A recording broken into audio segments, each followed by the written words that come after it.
السلام علیکم۔ کراچی میں انوکھی ڈکیتی، ڈاکو نے پولیس کو لوٹ لیا، اسلحہ چھین کر فرار، افسوسناک خبر آ گئی۔ کیا آپ حالات حاضرہ سے آگاہی حاصل کرنا چاہتے ہیں؟ خبر کے پیچھے چھپے اصل حقائق جاننا چاہتے ہیں تو ابھی سبسکرائب کیجئے جلمل پاکستان کو اور ساتھ ہی گھنٹی کے نشان پر کلک کر دیں۔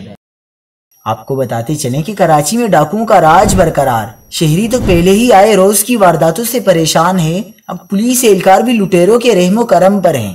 کراچی میں ڈاکوؤں کی دیدہ دلیری پر دنیا حیران رہ گئی۔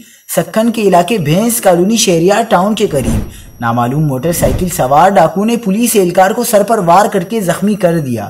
ڈاکو اہلکار کی سرکاری FMG اور 20 راؤنڈز چھین کر فرار ہو گئے۔ ابتدائی اطلاعات کے مطابق پولیس اہلکار Abdul Majeed foreigner security cell میں تعینات تھا، جو ڈیوٹی ختم کر کے گھر جا رہا تھا تو یہ واقعہ پیش آ گیا۔ پولیس اہلکار کو فوری طبی امداد کے لیے جناح اسپتال منتقل کر دیا گیا۔